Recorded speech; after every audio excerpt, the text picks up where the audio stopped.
Hi hello ನಮಸ್ಕಾರ. ನಮ್ಮ ಟಿವಿಯ ಜನಧ್ವನಿ ನೇರ ಪ್ರಸಾರ ಕಾರ್ಯಕ್ರಮಕ್ಕೆ ಸ್ವಾಗತ. ನಾನು ನಿಮ್ಮ ಧ್ವನಿ ಶಿಶಾಂತ್ ಕೌಡೂರು. ಇವತ್ತಿನ ಜನಧ್ವನಿಯಲ್ಲಿ ಈ ದೇಶಕ್ಕೆ ಕಳೆದ 50 ವರ್ಷಗಳ ಹಿಂದೆ ಬಂದಂಥ ಒಂದು ಮಹಾ ಗಂಡಾಂತರ ಅಂತ ಹೇಳಿದ್ರು ಕೂಡ ತಪ್ಪಾಗಲಿಕ್ಕಿಲ್ಲ. ಅರ್ಧ ಶತಮಾನದ ಹಿಂದೆ ಸುಮಾರು 21 ತಿಂಗಳುಗಳ ಕಾಲ ದೇಶಕ್ಕೆ ಎದುರಾದಂತಹ ಗಂಡಾಂತರಕ್ಕೆ 50 ವರ್ಷ ಆಯಿತು.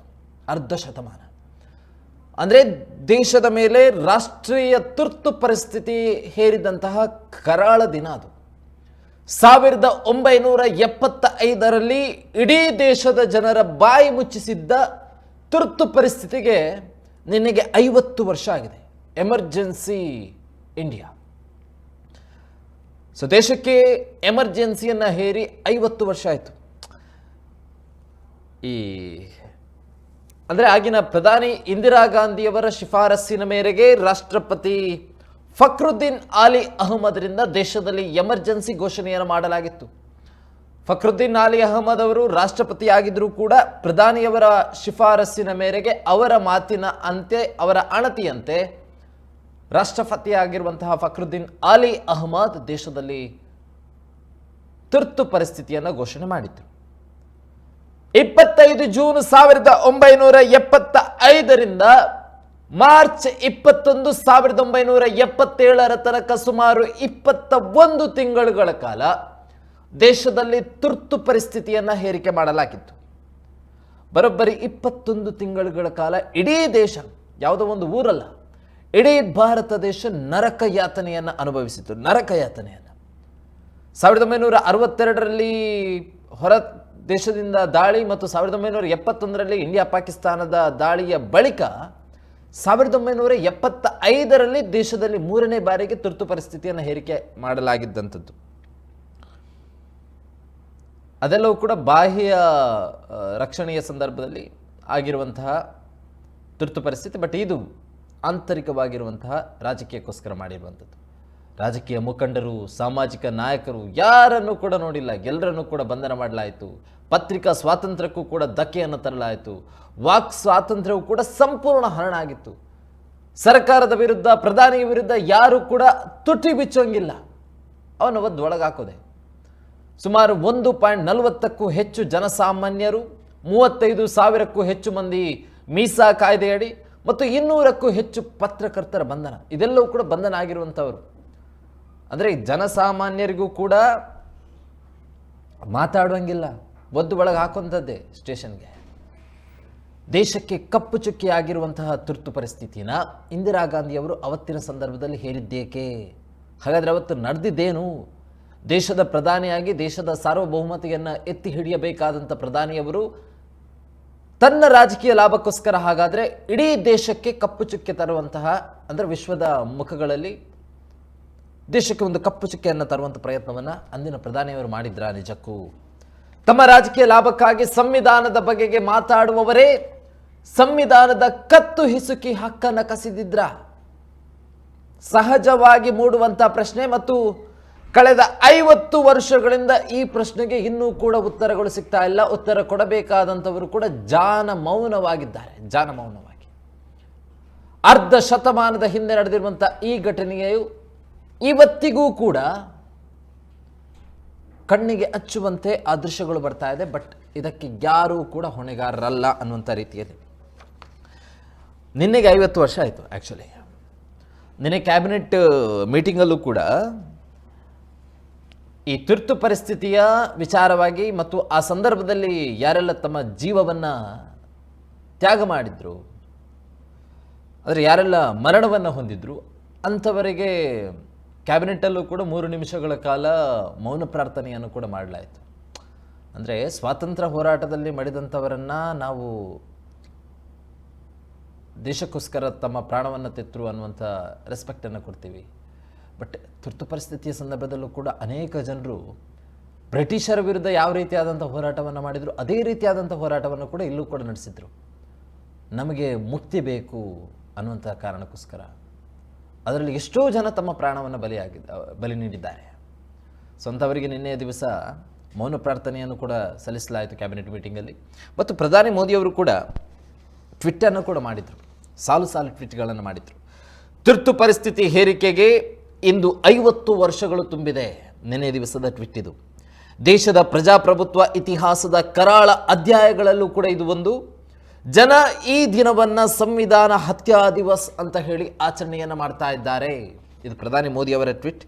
ಜೊತೆಗೆ ಪ್ರಧಾನಿ ಮೋದಿಯವರು ಈ ವಿಚಾರಕ್ಕೆ ಸಂಬಂಧಪಟ್ಟಂತೆ ಒಂದು ಪುಸ್ತಕವನ್ನು ಕೂಡ ಬರೆದಿದ್ರು. ಯಾಕೆ ಪ್ರಧಾನಿ ನರೇಂದ್ರ ಮೋದಿ ಅವರು ಈ ವಿಚಾರವನ್ನು ಒಂದು ಮೇಜರ್ ಟಾಪಿಕ್ ಆಗಿ ತೆಗೆದುಕೊಂಡ್ರು ಅಂತ ಹೇಳಿದರೆ, ಇದೇ ಎಮರ್ಜೆನ್ಸಿಯನ್ನು ಹೇರಿಕೆ ಮಾಡಿದಂಥ ಸಂದರ್ಭದಲ್ಲಿ ಪ್ರಧಾನಿ ನರೇಂದ್ರ ಮೋದಿ ಅವರು ಕೂಡ ಇದರ ವಿರುದ್ಧವಾಗಿ ಪ್ರತಿಭಟನೆಯನ್ನು ನಡೆಸಿದ್ರು ಮತ್ತು ತನ್ನ ಗುರುತು ಪೊಲೀಸರಿಗೆ ಸಿಗಬಾರದು ಅನ್ನುವಂತಹ ಕಾರಣಕ್ಕೋಸ್ಕರ ಸ್ವಾಮೀಜಿಯ ಅಥವಾ ಸಿಖ್ ರೀತಿಯಲ್ಲಿ ವೇಷವನ್ನು ಮರೆಸಿಕೊಂಡು ಈ ಪ್ರತಿಭಟನೆಯಲ್ಲಿ ಭಾಗಿಯಾಗಿದ್ದರು. ಒಂದು ಪುಸ್ತಕವನ್ನು ಕೂಡ ನಿನ್ನೆ ದಿವಸ ರಿಲೀಸ್ ಮಾಡಲಾಯಿತು. ಅಮಿತ್ ಶಾ ಅವರು ಬಿಡುಗಡೆ ಮಾಡಿರುವಂಥ ಪುಸ್ತಕ, ಪ್ರಧಾನಿ ನರೇಂದ್ರ ಮೋದಿ ಅವರು ಬರೆದಿರುವಂಥ ದಿ ಎಮರ್ಜೆನ್ಸಿ ಡೈರೀಸ್ ಅನ್ನುವಂಥ ಒಂದು ಪುಸ್ತಕ. HD ದೇವೇಗೌಡ ಅವರು ಈ ಪುಸ್ತಕಕ್ಕೆ ಮುನ್ನುಡಿಯನ್ನು ಕೂಡ ಬರೆದಿದ್ದರು. ಮುನ್ನುಡಿ ಬರೆದಂಥ ಪುಸ್ತಕ ಅಮಿತ್ ಶಾ ಅವರು ನಿನ್ನೆ ದಿವಸ ಬಿಡುಗಡೆಯನ್ನು ಮಾಡಿದರು. ಆ ಪುಸ್ತಕದಲ್ಲಿ ಯಾವೆಲ್ಲ ರೀತಿಯಾಗಿ ಈ ದೇಶದ ಜನತೆಯನ್ನು ನೋಡಿಕೊಳ್ಳಲಾಗಿತ್ತು ಆ ಸಂದರ್ಭದಲ್ಲಿ ಅನ್ನುವಂಥದ್ದನ್ನು ಕಂಪ್ಲೀಟ್ ಆಗಿ ಚಿತ್ರಣವನ್ನು ಮಾಡಲಾಗಿತ್ತು. ದೇಶದ ಉದ್ದಗಲಕ್ಕೂ ಕೂಡ ಹೇರಿದ್ದಂತಹ ತುರ್ತು ಪರಿಸ್ಥಿತಿ ಇದು. ಈ ಕೆಲವರಿಗೆ ಈ ತುರ್ತು ಪರಿಸ್ಥಿತಿ ಅಂತ ಹೇಳಿದರೆ ಏನು ಅಂತಲೇ ಗೊತ್ತಿಲ್ಲ. ಈ ರೀಸೆಂಟಾಗಿ ಯಾವುದೋ ಒಂದು ಈ ಯೂಟ್ಯೂಬ್ ಚಾನಲ್ಗಳಲ್ಲಿ ಕಾಂಗ್ರೆಸ್ ವರ್ಸಸ್ BJP ಅನ್ನುವಂತಹ ರೀತಿಯಲ್ಲಿ ಯಾರು ಒಳ್ಳೆ ಕೆಲಸ ಮಾಡಿದರು ಅನ್ನುವಂತಹ ಬೈಟ್ಗಳನ್ನು ಕಲೆಕ್ಟ್ ಮಾಡ್ತಾ ಹೋದಂಥ ಸಂದರ್ಭದಲ್ಲಿ BJPಯ ಬೆಂಬಲಿಗರು ಹೇಳ್ತಾ ಇದ್ರು, ನಮ್ಮ ಪಕ್ಷದಿಂದ ನಮ್ಮ ಪ್ರಧಾನಿ ಅವರು ಏರ್ ಸ್ಟ್ರೈಕನ್ನು ಮಾಡಿದ್ದಾರೆ ಅಂತ ಹೇಳಿ. ಅದಕ್ಕೆ ಕೌಂಟರ್ ಆಗಿ ಕಾಂಗ್ರೆಸ್ನವ ಕೊಟ್ಟಂತಹ ಒಂದು ಹೇಳಿಕೆ, ನಮ್ಮ ಪಕ್ಷದಿಂದ ಎಮರ್ಜೆನ್ಸಿಯನ್ನು ಘೋಷಣೆ ಮಾಡಿದ್ವಿ ಅಂತ ಹೇಳಿ. ಅಂದರೆ ಅವರ ಅರ್ಥ ದೇಶಕ್ಕೆ ತುರ್ತು ಪರಿಸ್ಥಿತಿ ಅಥವಾ ಎಮರ್ಜೆನ್ಸಿ ಘೋಷಣೆ ಮಾಡಿರುವಂಥದ್ದು ಒಂದು ದೊಡ್ಡ ಸಾಧನೆ ಅಂತ ಹೇಳಿ. ಬಟ್ ಯಾತಕ್ಕೋಸ್ಕರ ಅದನ್ನು ಘೋಷಣೆ ಮಾಡಿದ್ದಾರೆ ಅನ್ನುವಂತಹ ವಿಚಾರಗಳು ಇವತ್ತಿಗೂ ಕೂಡ ಕಾಂಗ್ರೆಸ್ನ ಕೆಲವೊಂದು ನಾಯಕರಿಗೆ ಗೊತ್ತಿಲ್ಲ. ನಿನ್ನೆ ಪರಮೇಶ್ವರ್ ಅವರು ಹೇಳ್ತಾ ಇದ್ರು, 50 ವರ್ಷದ ಹಿಂದೆ ಆಗಿರುವ ಘಟನೆ ಈಗ ಜೀವಂತವಾಗಿರಿಸುವಂಥ ಪ್ರಯತ್ನವನ್ನು BJPಗರು ಮಾಡ್ತಾ ಇದ್ದಾರೆ. ಅರೇ ಪರಮೇಶ್ವರ್ ಜಿ, 50 ವರ್ಷದ ಹಿಂದೆ ತಮ್ಮ ಹಿರಿಯರು ತಮ್ಮ ಪಕ್ಷದ ನಾಯಕರುಗಳು ಮಾಡಿರುವಂಥ ಗನಂದಾರಿ ಕೆಲಸವನ್ನು ಇವತ್ತಿಗಾದರೂ ಒಪ್ಪಿಕೊಂಡು ಮಾನ ಮರ್ಯಾದೆ ಅನ್ನುವಂಥದ್ದು ಇದ್ದಿದ್ದರೆ ತಾವುಗಳು ಕೂಡ ಹೇಳ್ತಾ ಇದ್ದೀರಿ ನಮ್ಮ ಪಕ್ಷದ ನಾಯಕರುಗಳು ಮಾಡಿರುವಂಥದ್ದು ತಪ್ಪು ಅಂತ ಹೇಳಿ. ಅದನ್ನು ಸಮರ್ಥಿಸಿಕೊಂಡು ವಿಪಕ್ಷದವರು ಹಂಗೆ ಹೇಳಿದರು ಹಿಂಗೆ ಹೇಳಿದರು ಅನ್ನುವಂತಹ ರಾಜಕೀಯ ಹೇಳಿಕೆಗಳನ್ನು ಕೊಡುವಂಥದ್ದಲ್ಲ ನಾಚಿಕೆಡಿನದ್ದು. ಖರ್ಗೆ ಅವರು ಕೂಡ ಹೇಳಿದರು, ದೇಶದಲ್ಲಿ ಈಗ ಪ್ರಸ್ತುತ ಅಘೋಷಿತ ತುರ್ತು ಪರಿಸ್ಥಿತಿಯನ್ನು ಹೇರಿಕೆ ಮಾಡಲಾಗಿದೆ. ನಿಮ್ಮ ನಾಯಕರೇನು ಮೂಟೆ ಕಟ್ಟಿ ಮನೆ ಮನೆಗೆ ಅನ್ನ ನೀರು ಕೊಡ್ತಾ ಇದ್ರೆ? ಹಾಗಾದರೆ ಈಗ ಪ್ರಸ್ತುತ ಅಘೋಷಿತ ತುರ್ತು ಪರಿಸ್ಥಿತಿ. ತಮ್ಮ ಈ ಹಿಂದಿನ ಇಂದಿರಾ ಗಾಂಧಿಯವರು ಏನು ಮಾಡ್ತಾ ಇದ್ರು ಹಾಗಾದರೆ? ಸೊ ಇದು ಈ ದೇಶಕ್ಕೆ ಬಂದಿರುವಂಥ ಒಂದು ಮಾರಕ.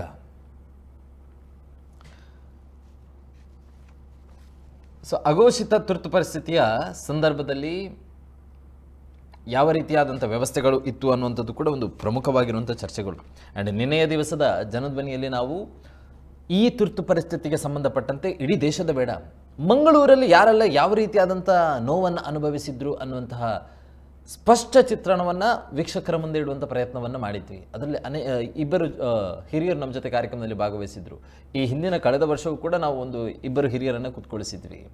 ಅವರೆಲ್ಲರ ಕಥೆಗಳನ್ನು ನೋಡ್ತಾ ಹೋದರೆ ಮಂಗಳೂರಲ್ಲಿ ಏನೆಲ್ಲ ಆಗಿತ್ತು ಅನ್ನುವಂಥದ್ದನ್ನು, ಅದೆಲ್ಲ ವಿಚಾರಗಳನ್ನ ಹೇಳ್ತಾ ಹೋಗ್ತೀನಿ. ಅದಕ್ಕಿಂತ ಮುಂಚೆ ಈ ತುರ್ತು ಪರಿಸ್ಥಿತಿಯನ್ನು ಆ್ಯಕ್ಚುಲಿ ಹೇರಿಕೆ ಮಾಡಿದ್ದು ಯಾಕೆ, ಯಾವ ಸಂದರ್ಭದ ಹೇರಿಕೆ ಆಯಿತು, ಇಂದಿರಾ ಗಾಂಧಿಯವರು ಈ ತೀರ್ಮಾನವನ್ನು ಕೈಗೊಳ್ಳೋದಕ್ಕೆ ಏನು ಕಾರಣ ಅನ್ನುವಂಥದ್ದರ 1 by 1 ಡೀಟೇಲ್ಸ್ಗಳನ್ನ ನೋಡ್ತಾ ಹೋಗೋಣ.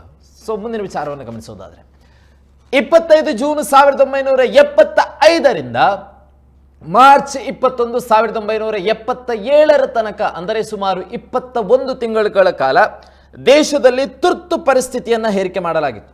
ಅಂದರೆ ಆ ಸಂದರ್ಭ ಸಂವಿಧಾನ ಕೊಟ್ಟಿರುವಂತಹ ಮೂಲಭೂತ ಹಕ್ಕುಗಳೆಲ್ಲವೂ ಕೂಡ ಸಸ್ಪೆಂಡ್ ಆಗಿ, ವಾಕ್ ಸ್ವಾತಂತ್ರ್ಯ ಆಗಿರಲಿ, ಧಾರ್ಮಿಕ ಸ್ವಾತಂತ್ರ್ಯ ಆಗಿರಲಿ, ಇದ್ಯಾವುದಕ್ಕೂ ಕೂಡ ಬೆಲೆ ಇರಲಿಲ್ಲ. ಸರ್ಕಾರನೇ ಫೈನಲ್, ಅವರೇನು ಹೇಳ್ತಾರೆ ಅದೇ.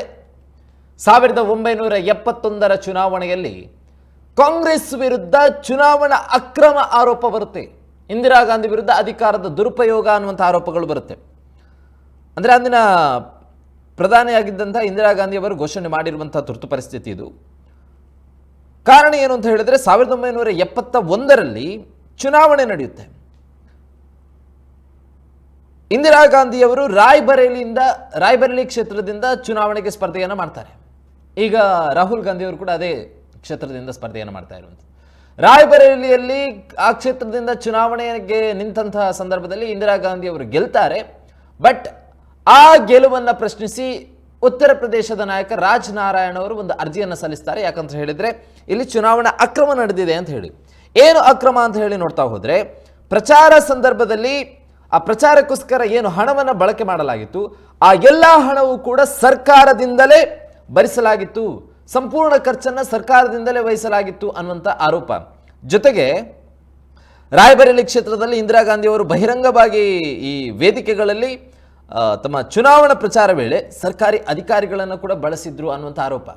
ಸೊ ಹಾಗಾಗಿ ಚುನಾವಣಾ ಅಕ್ರಮದ ಬಗ್ಗೆ ಸುಮಾರು 4 ವರ್ಷಗಳ ಕಾಲ ಸುದೀರ್ಘ ವಿಚಾರಣೆ ನಡೆಸುತ್ತೆ ಅಲಹಾಬಾದ್ ಹೈಕೋರ್ಟ್. 1975ರ ಸಂದರ್ಭದಲ್ಲಿ 1975 ಜೂನ್ 12ರಂದು ಅಲಹಾಬಾದ್ ಹೈಕೋರ್ಟ್ ಮಹತ್ವದ ಒಂದು ತೀರ್ಪನ್ನು ನೀಡುತ್ತೆ. ಇಂದಿರಾ ಗಾಂಧಿಯವರು ಅಧಿಕಾರದ ದುರುಪಯೋಗ ಮಾಡಿಕೊಂಡು ಚುನಾವಣೆಯಲ್ಲಿ ಜಯವನ್ನು ಸಾಧಿಸಿದ್ದಾರೆ ಅಂತ ಹೇಳಿ ಅವರ ಪ್ರಧಾನಿ ಆಯ್ಕೆಯನ್ನೇ ರದ್ದುಗೊಳಿಸಬೇಕು ಅನ್ನುವಂತಹ ತೀರ್ಪು ಬರುತ್ತೆ ಹೈಕೋರ್ಟಿಂದ. ಮೊದಲಿಗೆ ಅವರ ಸಂಸದೀಯ ಸ್ಥಾನಕ್ಕೆ ರಾಜೀನಾಮೆ ಕೊಡಬೇಕು ಅನ್ನುವಂತಹ ತೀರ್ಪು ಕೂಡ ಬರುತ್ತೆ. ಇದರ ಜೊತೆಗೆ ಅಕ್ರಮ ಎಸಗಿದ್ದಕ್ಕಾಗಿ 6 ವರ್ಷ ಚುನಾವಣೆಗೆ ಸ್ಪರ್ಧಿಸದಂತೆ ನಿರ್ಬಂಧ ಹೇರಿ ನ್ಯಾಯಮೂರ್ತಿ ಜಗಮೋಹನ್ ಲಾಲ್ ಸಿನ್ಹಾ ತೀರ್ಪನ್ನು ನೀಡ್ತಾರೆ. ಹೈಕೋರ್ಟ್ನ ವಕೀಲರು ಅಲಹಾಬಾದ್ ಹೈಕೋರ್ಟ್ನಿಂದ ಬಂದಿರುವಂಥ ಮಹತ್ವದ ತೀರ್ಪದು 1975 ಜೂನ್ 12ರಂದು ಬಂದಿರುವಂಥ ತೀರ್ಪು. ಆದರೆ ಇಷ್ಟಕ್ಕೆಲ್ಲ ಸುಮ್ಮನೆ ಇರೋದಿಲ್ಲ ಇಂದಿರಾ ಗಾಂಧಿಯವರು. ಆಗಿನ ಪ್ರಧಾನಿಯೂ ಕೂಡ ಆಗಿದ್ರು ಅವರು ಇಂದಿರಾ ಗಾಂಧಿ. ಹೇಗೂ ಕೂಡ ಚುನಾವಣೆಯಲ್ಲಿ ಗೆದ್ದಾಗಿದೆ, ಪ್ರಧಾನಿ ಹುದ್ದೆಯಲ್ಲಿ ಕೂತಾಗಿದೆ. ಈಗ ಇಂಥ ಪ್ರಧಾನಿ ಹುದ್ದೆಯಿಂದ ಇಳಿಬೇಕು ಅಂತ ಹೇಳಿದ ತಕ್ಷಣ ಇಳಿಯೋದಕ್ಕೆ ಸಾಧ್ಯ ಇಲ್ಲ, ರಾಜೀನಾಮೆ ನೀಡಬೇಕು ಅನ್ನುವಂಥ ತೀರ್ಪು ಬಂದಿರಬಹುದು. ಬಟ್ ಅದಕ್ಕೆಲ್ಲ ಕ್ಯಾರ್ ಅಂತ ಹೇಳಿ ಕುಳಿತುಕೊಳ್ಳುವಂತಹ ಅಸಾಮಿ ಕೂಡ ಆಗಿರಲಿಲ್ಲ ಅವರು.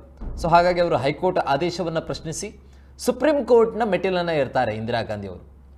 ಆದರೆ ಅಲ್ಲಿ ಹೈಕೋರ್ಟ್ ತೀರ್ಪನ್ನೇ ಸುಪ್ರೀಂ ಕೋರ್ಟ್ ಎತ್ತಿ ಹಿಡಿಯುತ್ತೆ. ಹೌದು, ಇಂದಿರಾ ಗಾಂಧಿಯವರು ಚುನಾವಣೆಯಲ್ಲಿ ತನ್ನ ಅಧಿಕಾರವನ್ನು ಬಳಸಿಕೊಂಡು ಅಕ್ರಮವನ್ನು ನಡೆಸಿದ್ದಾರೆ ಅನ್ನುವಂತಹ ತೀರ್ಪೇ ಅಲ್ಲಿ ಪರ್ಟಿಕ್ಯುಲರ್ಲಿ ಬರುವಂಥದ್ದು. ಸೊ ಈ ಒಂದು ಕಾರಣಕ್ಕೋಸ್ಕರ ಇಂದಿರಾ ಗಾಂಧಿ ರಾಜೀನಾಮೆಗೆ ಆಗ್ರಹಿಸಿ ವಿಪಕ್ಷಗಳು ತೀವ್ರವಾದಂಥ ಹೋರಾಟವನ್ನು ನಡೆಸುತ್ತೆ. ಸರ್ಕಾರದ ವಿರುದ್ಧ ವಾಜಪೇಯಿ ಆಗಿರ್ಬೋದು, ಅಡ್ವಾಣಿ ಆಗಿರ್ಬೋದು, ಇನ್ನಿತರ ಹಲವು ನಾಯಕರುಗಳು ಪ್ರತಿಭಟನೆಯನ್ನು ನಡೆಸೋದಕ್ಕೆ ಮುಂದಾಗ್ತಾರೆ. ಬಟ್ ಈ ಸಂದರ್ಭ ಇವರು ಯಾರ ಮಾತುಗಳನ್ನು ಕೂಡ ಕಿವಿಕೊಡದೆ ಇನ್ನೇನು ದೊಡ್ಡ ಮಟ್ಟಿನ ಗಲಭೆಗಳು ನಡೀಬೋದು, ಪ್ರಧಾನಿ ವಿರುದ್ಧವಾಗಿ ಆಕ್ರೋಶಗಳು ಭುಗಿಲೇಳಬಹುದು ಅನ್ನುವಂಥ ಕಾರಣಕ್ಕೋಸ್ಕರ ಈ ಪರಿಸ್ಥಿತಿಯಲ್ಲೇ ರಾಜಕೀಯ ಲಾಭಕ್ಕಾಗಿ ಇಂದಿರಾ ಗಾಂಧಿ ಶಿಫಾರಸ್ಸಿನ ಮೇರೆಗೆ ರಾಷ್ಟ್ರಪತಿ ಫಕ್ರುದ್ದೀನ್ ಆಲಿ ಅಹಮದ್ರಿಂದ ಎಮರ್ಜೆನ್ಸಿ ಘೋಷಣೆ ಮಾಡಲಾಗುತ್ತೆ. ಆಗಿನ ರಾಷ್ಟ್ರಪತಿಯಾಗಿದ್ದಂಥ ಫಕ್ರುದ್ದೀನ್ ಆಲಿ ಅಹಮದ್ ಅವರು ಒಂಥರ ಈ ರಬ್ಬರ್ ಸ್ಟ್ಯಾಂಪ್ ಥರ. ಈ ಇಂದಿರಾ ಗಾಂಧಿ ಅವರು ಏನು ಹೇಳ್ತಾರೆ ಅದೇ ರೀತಿಯಾಗಿ ತಮ್ಮ ಕ್ರಮವನ್ನು ಕೈಗೊಳ್ತಾ ಇದ್ರು. ಆಲ್ಮೋಸ್ಟ್ ಅದೇ ರೀತಿ ಆಗಿರುವಂಥದ್ದು ಇಲ್ಲಿ. ಅಂದರೆ ಏನು ಮಾಡಬೇಕು, ತುರ್ತು ಪರಿಸ್ಥಿತಿಯನ್ನು ಯಾಕೆ ಹೇರಬೇಕು ಅನ್ನುವಂಥ ಪ್ರಶ್ನೆ ಬಂದಂಥ ಸಂದರ್ಭದಲ್ಲಿ ಆಗಿನ ಸಂವಿಧಾನದ ಕರ್ತ ಆಗಿರುವಂತಹ ಡಾಕ್ಟರ್ ಬಿ ಆರ್ ಅಂಬೇಡ್ಕರ್ ಅವರ ಸಂವಿಧಾನದಲ್ಲಿ ಉಲ್ಲೇಖಗಳಿತ್ತು. ದೇಶದ ರಕ್ಷಣೆಗೋಸ್ಕರ ತುರ್ತು ಪರಿಸ್ಥಿತಿಯನ್ನು ಹೇರಿಕೆ ಮಾಡುವಂಥ ಅವಕಾಶಗಳಿದೆ ಅಂತ ಹೇಳಿ. ಬಟ್ ಅದು ಭದ್ರತೆಗೆ ಸಂದರ್ಭದಲ್ಲಿ, ದಾಳಿಯಾದಂಥ ಸಂದರ್ಭದಲ್ಲಿ ಮಾತ್ರ. ಆದರೆ 1977 ಮಾರ್ಚ್ 23ರಂದು ತುರ್ತು ಪರಿಸ್ಥಿತಿ ಅಧಿಕೃತವಾಗಿ ಅಂತ್ಯವೂ ಕೂಡ ಆಗುತ್ತೆ. ಹೇರಿಕೆ ಮಾಡಿದ್ದಂಥದ್ದು ಸುಮಾರು 21 ತಿಂಗಳುಗಳ ಕಾಲ. 1977 ಮಾರ್ಚ್ ಅಂತ್ಯದಲ್ಲಿ ತುರ್ತು ಪರಿಸ್ಥಿತಿಯನ್ನು ಅಂತ್ಯ ಮಾಡಿ ಅಧಿಕೃತವಾಗಿ ಲೋಕಸಭಾ ಚುನಾವಣೆಯೂ ಕೂಡ ನಡೆಯುತ್ತೆ. ಆದರೆ ಅಲ್ಲಿ ಏನಾಯಿತು ಅಂತ ಹೇಳಿದರೆ, ಲೋಕಸಭಾ ಚುನಾವಣೆಯಲ್ಲಿ ಹೀನಾಯವಾಗಿ ಸೋಲಬೇಕಾಯಿತು ಕಾಂಗ್ರೆಸ್ ಪಾರ್ಟಿ. ಮೊಟ್ಟ ಮೊದಲ ಬಾರಿಗೆ ತುರ್ತು ಪರಿಸ್ಥಿತಿಯ ಬಳಿಕ ಕಾಂಗ್ರೆಸ್ಸೇತರ ಒಂದು ಸರ್ಕಾರ, ಅಂದರೆ ಜನತಾ ಸರ್ಕಾರ ಭಾರತದಲ್ಲಿ ಆಡಳಿತಕ್ಕೆ ಬರುತ್ತೆ. ಯಾವ ಮಟ್ಟಕ್ಕೆ ಜನರು ರೋಸಿ ಹೋಗಿದ್ರು ಅನ್ನುವಂಥದ್ದಕ್ಕೆ ಒಂದು ನೈಜ ಉದಾಹರಣೆ. ಅಂದರೆ ಪ್ರಧಾನಿ ಹುದ್ದೆಯಲ್ಲಿ ಹಲವು ವರ್ಷಗಳಿಂದ ಇಂದಿರಾ ಗಾಂಧಿ ಅವರಿದ್ದರೂ ಕೂಡ ಈ ದೇಶಕ್ಕೆ ತುರ್ತು ಪರಿಸ್ಥಿತಿಯನ್ನು ಹೇರಿಕೆ ಮಾಡಿ ಜನರ ವಿರುದ್ಧ ಯಾವ ರೀತಿಯಾದಂತಹ ಆಕ್ರೋಶವನ್ನು ಅವರು ತನ್ನ ಅಧಿಕಾರವನ್ನು ಉಳಿಸಿಕೊಳ್ಳಬೇಕು ಅನ್ನುವಂಥ ಒಂದು ಪ್ರಯತ್ನ ಅದಾಗಿತ್ತು. ಇವತ್ತಿಗೂ ಕೂಡ ಈ ಘಟನೆ ಸುಳ್ಳು ಅಂತ ಹೇಳೋದಕ್ಕೆ ಯಾರೂ ಕೂಡ ಮುಂದೆ ಬರೋದಿಲ್ಲ. ನಿನ್ನೆಯ ಡಿಸ್ಕಷನಲ್ಲೂ ಕೂಡ ನಾವು ಅದನ್ನು ಹೇಳ್ತಾ ಇದ್ರು ಅತಿಥಿಯೊಬ್ಬರು. ಈ ದೇಶದಲ್ಲಿ ಕರಾಳ ದಿನ ಅಂತ ಹೇಳಿ ಆಚರಣೆ ಮಾಡುವ ಮಟ್ಟಕ್ಕೆ ಸುಮಾರು 50 ವರ್ಷಗಳ ಹಿಂದೆ ಆಗಿರುವಂಥ ತುರ್ತು ಪರಿಸ್ಥಿತಿ ವಿಚಾರವಾಗಿ ಈಗಿನ ಪೀಳಿಗೆಗೆ ಯಾವುದೇ ಮಾಹಿತಿಗಳು ಕೂಡ ಇಲ್ಲ. ನಮ್ಮ ದೇಶಕ್ಕೆ ಯಾವುದೋ ಒಬ್ಬ ಗಜನಿ ಮೊಹಮ್ಮದ್ ಅಂತೆ ಇನ್ಯಾವನಂತೆ ಬಂದ,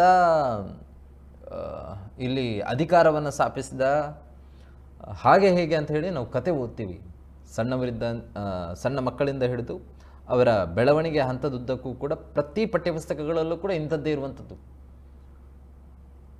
2ನೇ ಬಾರಿಗೆ ದಾಳಿಯನ್ನು ಮಾಡಿದ, 3ನೇ ಬಾರಿಗೆ ದಾಳಿಯನ್ನು ಮಾಡಿದ, ಅವ ಹಂಗೆ ಮಾಡ್ದ ಹಿಂಗೆ ಮಾಡ್ದ ಅನ್ನುವಂಥ ಕಥೆಗಳನ್ನೇ ಓದ್ತೀವಿ. ಆದರೆ ಸುಮಾರು 50 ವರ್ಷಗಳ ಹಿಂದೆ ಈ ದೇಶದಲ್ಲಿ ಈ ದೇಶದ ಪ್ರಧಾನಿ ಹುದ್ದೆಯಲ್ಲಿದ್ದಂಥ ಇಂದಿರಾ ಗಾಂಧಿಯವರು ಈ ದೇಶದ ಜನತೆಯ ಮೇಲೆ ಯಾವ ರೀತಿಯಾದಂಥ ದಾಳಿಯನ್ನು ನಡೆಸಿದ್ರು ಅನ್ನುವಂತಹ ಮಾಹಿತಿಯನ್ನು ಈಗಿನ ಪೀಳಿಗೆಯ ಮಕ್ಕಳಿಗೆ ತಿಳಿಸುವಂಥ ಪ್ರಯತ್ನವನ್ನು ಎಲ್ಲೂ ಕೂಡ ಮಾಡ್ತಾ ಇಲ್ಲ. ಯಾವುದಾದ್ರೂ ಪಠ್ಯಪುಸ್ತಕದಲ್ಲಿದೆಯಾ? ನೋ. ಅಥವಾ ಆ ಪಕ್ಷ ಏನೀಗ ಆ ಪಕ್ಷ ಇದೆ ಅದನ್ನು ಸಮರ್ಥಿಸಿಕೊಂಡು ಬೆಳೀತಾ ಇದೆ, ಆ ಪಕ್ಷ ಆದರೂ ಇಲ್ಲಿ ತನಕ ಸುಮಾರು 50 ವರ್ಷದಲ್ಲಿ ಒಮ್ಮೆಯಾದರೂ ಕ್ಷಮೆ ಕೇಳಿದ್ದಿದೆಯಾ? ನಮ್ಮ ಹಿರಿಯರು ಈ ಥರವಾದಂಥ ತಪ್ಪನ್ನು ಮಾಡಿದ್ದಾರೆ, ಇದು ನಮ್ಮಿಂದ ಆಗಿರುವಂಥ ತಪ್ಪು ಅಂತ ಹೇಳಿ ಎಲ್ಲಾದರೂ ಒಂದು ಕ್ಷಮೆ ಕೇಳಿರುವಂಥದ್ದು ಇದೆಯಾ? ನೋ ವೇ, ಚಾನ್ಸೇ ಇಲ್ಲ. ಬಟ್ ಅದೆಲ್ಲವನ್ನು ಕೂಡ ಸಹಿಸಿಕೊಂಡಿರುವಂಥ ಜನತೆ ಈಗಲೂ ಕೂಡ ಇದ್ದಾರೆ ಪಾಪ. ನಿನ್ನೆ ದಿವಸ ನಮ್ಮ ಜೊತೆ ಕಾರ್ಯಕ್ರಮದಲ್ಲಿ ಹಂಚಿಕೊಂಡಿದ್ದಂಥ ಭಾರತಿ ಭಟ್ ಅವರಾಗ ವಿದ್ಯಾರ್ಥಿನಿ ಆಗಿದ್ದರು. ತುರ್ತು ಪರಿಸ್ಥಿತಿ ಹೇರಿಕೆ ಮಾಡಿದ್ದಂಥ ಸಂದರ್ಭದಲ್ಲಿ ಯಾವ ಮಟ್ಟಕ್ಕೆ ನೋವನ್ನು ಅನುಭವಿಸಿದ್ರು ಅಂತ ಹೇಳಿದರೆ, ಅವರೊಂದು ಕಡೆ ಹೇಳ್ತಾರೆ, ಮಂಗಳೂರಲ್ಲಿ ರಸ್ತೆಯಲ್ಲಿ ನಾವು ಪ್ರತಿಭಟನೆಯನ್ನು ಮಾಡ್ತಾ ಇದ್ದಂಥ ಸಂದರ್ಭದಲ್ಲಿ, ಅಂದರೆ ಇಂದಿರಾ ಗಾಂಧಿಯವರ ವಿರುದ್ಧವಾಗಿ ಬಾಯಿಗೆ ಕಪ್ಪು ಪಟ್ಟಿಯನ್ನು ಕಟ್ಟಿಕೊಂಡು 2 ಕೈಗಳನ್ನು ಹಿಂದೆ ಕಟ್ಟಿ ರಸ್ತೆಯಲ್ಲಿ ಪ್ರತಿಭಟನೆ ಮಾಡ್ತಾ ಇದ್ದಂಥ ಸಂದರ್ಭದಲ್ಲಿ, ಕೇಂದ್ರ ಸರ್ಕಾರದ ವಿರುದ್ಧನೇ ನೀವು ಪ್ರತಿಭಟನೆ ಮಾಡ್ತೀರಾ, ಅಷ್ಟು ಧೈರ್ಯ ಇದೆಯಾ ನಿಮಗೆ ಅಂತ ಹೇಳಿ ಲಾಠಿಯಿಂದ ಲಾಠಿ ಚಾರ್ಜ್ ಮಾಡಲಾಯ್ತಂತೆ. ಸುಮಾರು 2 ವರ್ಷಗಳ ಕಾಲ ಆ ಭಾರತಿ ಭಟ್ ಅವರು ಏನಿದ್ದಾರೆ ಅವರ ಕೈ ಫ್ರ್ಯಾಕ್ಚರ್ ಆಗಿತ್ತು, ಅಂದರೆ ಲಾಠಿಯಿಂದ ನೀಡಿರುವಂಥ ಏಟಿಂದಾಗಿ. ಮತ್ತು ಬೇರೆ ಕಡೆ ಯಾವ ರೀತಿಯಾದಂಥ ಲಾಠಿ ಏಟಿತ್ತು ಅಂತ ಹೇಳಿದರೆ, ಈ ಲಾಠಿ ಕೋಲ್ ಇದೆಯಲ್ವ, ಅದರ ತುದಿಗೆ ಈ ಮೊಳೆಗಳನ್ನು ಬಡಿಯಲಾಗುತ್ತೆ, ಅದರಿಂದ ಹೊಡಿತಾ ಇದ್ರು. ಅಂದರೆ ಹೊಡೆಯುವಂಥ ಏಟು ದೇಹದ ಹೊರಗೂ ಬೀಳಬೇಕು, ದೇಹದ ಒಳಗೂ ಹೋಗಿ ಹೊಕ್ಕಬೇಕು ಅನ್ನುವಂಥ ರೀತಿಯಲ್ಲಿ ಲಾಠಿಯಿಂದ ಹೊಡಿತಾ ಇದ್ರು. ಆ್ಯಂಡ್ ನಿನ್ನೆ ದಿವಸದ ಪತ್ರಿಕೆಗಳನ್ನು ಗಮನಿಸಿದ್ರು ಕೂಡ ಗೊತ್ತಾಗುತ್ತೆ. ಮಧುಕರ್ ನಾಯಕ್ ಅನ್ನುವಂತಹ ವ್ಯಕ್ತಿಯ ಕುರಿತಾಗಿ ಸ್ವಲ್ಪ ಡೀಟೇಲ್ ಒಂದು ಆರ್ಟಿಕಲನ್ನು ಕೂಡ ನೀಡಿದರು ಕೆಲವೊಂದು ಪತ್ರಿಕೆಗಳಲ್ಲಿ. ಅವರು ಕೂಡ ಇದೇ ಎಮರ್ಜೆನ್ಸಿ ಸಂದರ್ಭದಲ್ಲಿ ಕೇಂದ್ರ ಸರ್ಕಾರದ ವಿರುದ್ಧ ಧ್ವನಿ ಎತ್ತಿದಂಥವ್ರು ಮಂಗಳೂರಿಗರು. ಅವರಿಗೆ ಯಾವ ರೀತಿಯಾದಂಥ ಪರಿಸ್ಥಿತಿ ಅಂತ ಹೇಳಿದರೆ, ಅವರು ಬ್ಯಾಂಕಲ್ಲಿ ಕೆಲಸ ಮಾಡ್ತಾಯಿದ್ರು. ಆ ಸಂದರ್ಭದಲ್ಲಿ ಬ್ಯಾಂಕಿಂದಲೇ ಅವರನ್ನು ಪೊಲೀಸರು ನೀವು ಎಮರ್ಜೆನ್ಸಿ ವಿರುದ್ಧವಾಗಿ ಹೋರಾಟವನ್ನು ನಡೆಸ್ತಾ ಇದ್ದೀನಿ ಅಂತ ಹೇಳಿ ಆರೋಪವನ್ನು ಮಾಡ್ತಾ, ಎಸ್ ಅವರು ಮಾಡ್ತಾಯಿದ್ರು, ಹೋರಾಟವನ್ನು ನಡೆಸ್ತಾ ಇದ್ದರು ಗೌಪ್ಯವಾಗಿ. ಹಾಗಾಗಿ ಅವರನ್ನು ಬಂಧಿಸಿ ಬಂದರ್ ಪೊಲೀಸ್ ಠಾಣೆಯಲ್ಲಿ ಕೂಡಿ ಹಾಕಿದರು. ಯಾವ ಮಟ್ಟಕ್ಕೆ ಅವರಿಗೆ ಏಟುಗಳು ಬೀಳ್ತಾ ಇತ್ತು ಅಂತ ಹೇಳಿದರೆ, ಬಾಯಿ ಬಿಡದಂಥ ಸಂದರ್ಭದಲ್ಲಿ, ಎನ್ಕ್ವೈರಿ ವೇಳೆ ಬಾಯಿ ಬಿಡದಂಥ ಸಂದರ್ಭದಲ್ಲಿ 2ನೇ ಮಹಡಿಯಿಂದ ಅವರನ್ನು ಪೊಲೀಸರು ಕೈ ಬಿಟ್ಟರು, ತಳ್ಳಿ ಹಾಕಲಾಯಿತು. ಇವತ್ತಿಗೂ ಕೂಡ ಆ ವ್ಯಕ್ತಿ ನಡೆಯೋದಕ್ಕೆ ಸಾಧ್ಯ ಆಗ್ತಾ ಇಲ್ಲ, ತುಂಬ ನಿಧಾನವಾಗಿ ನಡೀತಾರೆ. ಅಂದರೆ ಆ 2ನೇ ಮಹಡಿಯಿಂದ ಬಿದ್ದು ತನ್ನ 2 ಕಾಲುಗಳನ್ನು ಕೂಡ, ಅಂದರೆ ನಡೆಯುವಂಥ ಸ್ವಾಧೀನತೆಯನ್ನು ಕಳ್ಕೊಂಡ್ರು. ಈಗಲೂ ಕೂಡ ನಡೀತಾರೆ, ಇಲ್ಲ ಅಂತಲ್ಲ. ಬಟ್ ಇವತ್ತಿಗೂ ಕೂಡ ಅವರು ಅದೇ ನೆನಪಲ್ಲಿ ಹೆಜ್ಜೆಯನ್ನು ಇಡ್ತಾ ಇದ್ದಾರೆ. ಹಾಗೆ ಅನೇಕ ಜನ ಇದ್ದಾರೆ, ಅನೇಕ ಜನರಿದ್ದಾರೆ. ಲಾಠಿ ಏಟಿಂದ ಪೆಟ್ಟು ತಿಂದವರಿದ್ದಾರೆ. ಅಥವಾ ನಾಗೇಶ್ ಶೆಟ್ಟಿ ಅನ್ನೋಂಥವರು ಒಂದು ಕಥೆಯನ್ನು ಹೇಳ್ತಾ ಇದ್ರು.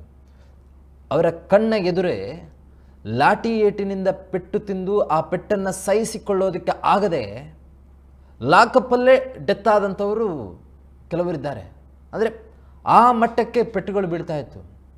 ಕಾರಣ ಏನೂ ಇಲ್ಲ ರೀ, ಸರ್ಕಾರ ಈ ರೀತಿಯಾದಂಥ ತುರ್ತು ಪರಿಸ್ಥಿತಿಯನ್ನು ಹೇರಿಕೆ ಮಾಡಿದೆ, ಇದನ್ನು ವಿರೋಧಿಸಿದ್ದೆ ಅನ್ನುವಂಥ ಒಂದೇ ಒಂದು ಕಾರಣಕ್ಕೋಸ್ಕರ, ಮತ್ತು ಅಲ್ಲಿ ಏನು ನಡೀತಾ ಇದೆ ಮತ್ತು ಆ ಸಂದರ್ಭದಲ್ಲಿ ಮೇಜರ್ ಆಗಿರುವಂಥ ವಿಚಾರ ಏನು ಅಂತ ಹೇಳಿದರೆ, ಈ ಸರ್ಕಾರದ ಅಂಡರಲ್ಲಿ ಬರುವಂಥ ಇನ್ಫಾರ್ಮೇಷನ್ ಡಿಪಾರ್ಟ್ಮೆಂಟ್ ಅಂತ ಒಂದಿದೆ.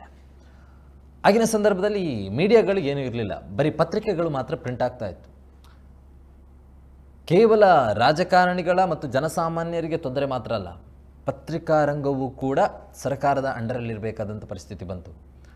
ಇನ್ಫಾರ್ಮೇಷನ್ ಡಿಪಾರ್ಟ್ಮೆಂಟ್ ಯಾವುದನ್ನು ಓಕೆ ಅನ್ನುತ್ತೆ ಅಂತಹ ನ್ಯೂಸ್ಗಳು ಮಾತ್ರ ಪ್ರಿಂಟ್ ಆಗಬೇಕು. ನಾಳೆ ದಿವಸಕ್ಕೆ ಸಂಜೆನೇ ಬಂದು ಕೂತ್ಕೊಳ್ತಾರೆ, ಏನೆಲ್ಲ ನಾಳೆಗೆ ಪ್ರಿಂಟಿಗೆ ಯಾವುದೆಲ್ಲ ಮ್ಯಾಟ್ರ್ ಇದೆ, ಇಂದಿಂದ ಮ್ಯಾಟರ್ ಓಕೆ ಇದು ಹೋಗಲಿ ಪ್ರಿಂಟ್ ಆಗಲಿ, ಇದು ಬೇಡ ಅಂತ ಹೇಳಿದರೆ ಅಲ್ಲೇ ಕೈ ಬಿಡಬೇಕು. ಯಾವುದು ಅವರು ಓಕೆ ಅಂತಾರೆ ಅಂತಹ ನ್ಯೂಸ್ಗಳು ಮಾತ್ರ ಅಲ್ಲಿ ಪ್ರಿಂಟ್ ಆಗ್ತಾ ಇತ್ತು, ಅಂದರೆ ನಾಳಿನ ಪತ್ರಿಕೆಗಳಲ್ಲಿ ಬರ್ತಾ ಇತ್ತು. ಅದರ್ವೈಸ್ ಯಾವುದೇ ಇಲ್ಲ. ಅಂದರೆ ಸರ್ಕಾರದ ವಿರುದ್ಧವಾಗಿ ನೀವು ಏನಾದರೂ ವಿಚಾರಗಳನ್ನು ಮ್ಯಾಟ್ರ್ಗಳನ್ನು ಫಿಲ್ ಮಾಡಿದರೆ ಅಂಥದ್ದು ಯಾವುದೂ ಕೂಡ ಪ್ರಿಂಟ್ ಆಗೋದಿಲ್ಲ. ಇಂತಹ ಸಂದರ್ಭದಲ್ಲಿ ಈ ಕರಾವಳಿಗೆ ಸಂಬಂಧಪಟ್ಟಂತೆ ದೇಶದಲ್ಲಿ ಏನಾಗ್ತಾ ಇದೆ ಅಥವಾ ಮಂಗಳೂರಲ್ಲಿ ಏನೆಲ್ಲ ಘಟನೆಗಳು ನಡೀತಾ ಇದೆ ಅನ್ನುವಂಥ ವಿಚಾರಕ್ಕೆ ಸಂಬಂಧಪಟ್ಟಂತೆ ಕಹಳೆ ಅನ್ನುವಂಥ ಒಂದು ಪತ್ರಿಕೆ ಗೌಪ್ಯವಾಗಿ ಅದು ಎಲ್ಲಿ ಪ್ರಿಂಟ್ ಆಗ್ತಾ ಇದೆ, ಯಾರದನ್ನು ಪ್ರಿಂಟ್ ಮಾಡ್ತಾ ಇದ್ದಾರೆ ಅನ್ನುವಂಥದ್ದು ಗೊತ್ತಿಲ್ಲ. ಬಟ್ ಆ ಒಂದು ಪತ್ರಿಕೆಯನ್ನು ಪ್ರಿಂಟ್ ಮಾಡಿ ಒಬ್ಬರಿಂದ ಒಬ್ಬರಿಗೆ ಸರ್ಕ್ಯುಲೇಟ್ ಮಾಡ್ತಾಯಿದ್ರು ಮಂಗಳೂರು ಆದ್ಯಂತ. ಅಂದರೆ ಇಂತಿಂಥ ಘಟನೆಗಳು ನಡೀತಾ ಇದೆ, ಇಂತಿಂಥ ತೊಂದರೆಗಳನ್ನು ಅನುಭವಿಸ್ತಾ ಇದ್ದಾರೆ, ಏನು ಆ್ಯಕ್ಚುಲ್ ನ್ಯೂಸ್ಗಳೇನಿದೆ ಅದನ್ನು ಕಹಳೆ ಅನ್ನುವಂಥ ಒಂದು ಪತ್ರಿಕೆ ಮುಖಾಂತರ ವೈರಲ್ಗಳನ್ನು ಮಾಡ್ತಾಯಿದ್ರು. ಇಡೀ ಮಂಗಳೂರಿನ ಪೊಲೀಸರಿಗೆ ಅದೊಂದೇ ಕೆಲಸ ಇತ್ತು. ತುರ್ತು ಪರಿಸ್ಥಿತಿ ಹೇರಿಕೆ ಮಾಡಿದಂಥ ಸಂದರ್ಭದಲ್ಲಿ ಮಂಗಳೂರಿನ ಪೊಲೀಸರಿಗೆ ಬರೀ ಕಹಳೆ ಪತ್ರಿಕೆ ಅನ್ನುವಂಥದ್ದು ಎಲ್ಲೆಲ್ಲ ಇದೆಯಪ್ಪ ಅನ್ನುವಂಥದ್ದನ್ನು ಹುಡುಕುವಂಥದ್ದೇ ಒಂದು ದೊಡ್ಡ ಕೆಲಸ. ಬರೀ ಅಷ್ಟೇ ಕೆಲಸ ಇದ್ದಂಥದ್ದು ಡ್ಯೂಟಿ.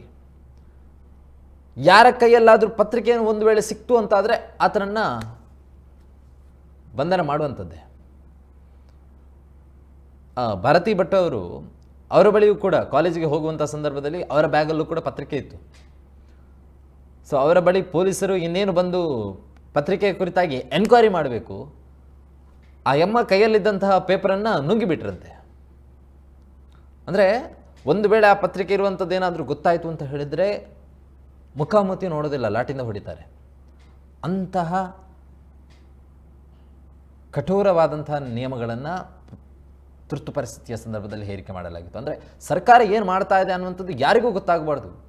ಏನು ಪಾಸಿಟಿವ್ ನ್ಯೂಸಸ್ಗಳಿದೆಯಾ ಸರ್ಕಾರದ ಪರವಾಗಿ, ಇಂದಿರಾ ಗಾಂಧಿ ಪರವಾಗಿ ಪ್ರಿಂಟ್ ಆಗಲಿ, ಅದರ್ವೈಸ್ ಯಾವುದೂ ಕೂಡ ಬರಬಾರ್ದು ಅನ್ನುವಂಥ ಕಾರಣಕ್ಕೋಸ್ಕರ ಅದಕ್ಕೋಸ್ಕರ ಕರಾವಳಿಯಾದ್ಯಂತ ಕಹಳೆ ಅನ್ನುವಂಥ ಒಂದು ಪತ್ರಿಕೆ ವೈರಲ್ ಆಗ್ತಾ ಇತ್ತು ಜಾಸ್ತಿಯಾಗಿ. ಸೊ ಇದು ತುರ್ತು ಪರಿಸ್ಥಿತಿಯನ್ನು ಹೇರಿಕೆ ಮಾಡಿ ತನ್ನ ರಾಜಕೀಯ ಲಾಭಕ್ಕೋಸ್ಕರ ಪ್ರಧಾನಿ ಹುದ್ದೆ ಇದ್ದ ಕೆಳಗಿಳಿಯಬೇಕು ಅನ್ನುವಂಥ ಸಂದರ್ಭದಲ್ಲಿ ಅದನ್ನು ರೀಕ್ಯಾಪ್ ಮಾಡಿಕೊಳ್ಳೋದಕ್ಕೆ ಮಾಡಿರುವಂಥ ಒಂದು ತುರ್ತು ಪರಿಸ್ಥಿತಿ ಅನ್ನುವಂತಹ ಹೇರಿಕೆ. ಈಗ ಖರ್ಗೆ ಅವರು ಹೇಳ್ತಾರೆ ಅಘೋಷಿತ ತುರ್ತು ಪರಿಸ್ಥಿತಿಯನ್ನು ಭಾರತದಲ್ಲಿ ಹೇರಿಕೆ ಮಾಡಲಾಗಿದೆ ಅಂತ ಹೇಳಿ. ಬಟ್ ಆ ಸಂದರ್ಭದಲ್ಲೂ ಕೂಡ ಹೇಳ್ತಾ ಇಲ್ಲ ಅವರು.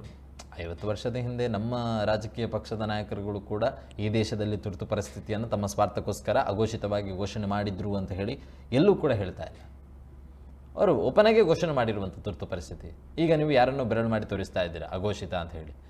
ಈಗ ಸಂವಿಧಾನದ ಪುಸ್ತಕವನ್ನು ಹಿಡ್ಕೊಂಡು ಕಿರಿಚಾಡ್ತೀರಾ ಸಂವಿಧಾನ ಉಳಿಸಿ ಅಂತ ಹೇಳಿ. ನೀವೇನ್ರಿ ಮಾಡಿರುವಂಥದ್ದು? ನೀವೇನು ಮಾಡಿರುವಂಥದ್ದು?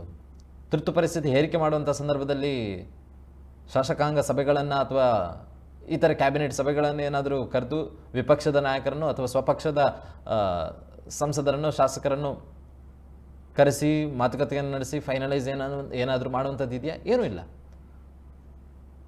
ತಮ್ಮ ಕುರ್ಚಿ ಉಳಿಯಬೇಕು ಅಂತ ಹೇಳಿ ಮಾಡಿರುವಂಥದ್ದು. ನಾವಿಷ್ಟೇ ಹೇಳುವಂಥದ್ದು, 50 ವರ್ಷಗಳಾಗಿದೆ ಈ ಘಟನೆ ನಡೆದು, ಮತ್ತೆ ಯಾಕೆ ಇದೇ ಸುದ್ದಿಗಳನ್ನು ಎತ್ತುತ್ತಾ ಇದ್ದೀರಾ ಅಂತ ಹೇಳಿ. ಈ ಒಂದು ಘಟನೆ ಆಗಿರುವಂಥದ್ದು ಎಲ್ಲೋ ಹೊರ ದೇಶಗಳಲ್ಲ, ನಮ್ಮ ಭಾರತದಲ್ಲಿ, ನಮ್ಮ ಭಾರತದ ಪ್ರತಿಯೊಂದು ಹಳ್ಳಿಗಳಲ್ಲೂ ಕೂಡ ನಡೆದಿರುವಂಥ ಘಟನೆ. ಇದು ಮುಂದಿನ ಪೀಳಿಗೆಗೂ ಕೂಡ ಗೊತ್ತಾಗಬೇಕು ಏನು ನಡೆದಿತ್ತು ಅನ್ನುವಂಥದ್ದು. ಇಂತಹ ಕಥೆಗಳನ್ನು ಎಲ್ಲೂ ಕೂಡ ಯಾರೂ ಹೇಳೋದಿಲ್ಲ, ಏನು ನಡೆದಿತ್ತು ಅನ್ನುವಂಥದ್ದು. ಯಾಕಂತ ಹೇಳಿದರೆ ಇದನ್ನು ಮರೆಮಾಚುವಂಥ ಕೆಲಸಗಳು ಅನೇಕ ರೀತಿಯಲ್ಲಿ ನಡೀತಾ ಇದೆ, ಅನೇಕ ರೀತಿಯಲ್ಲಿ.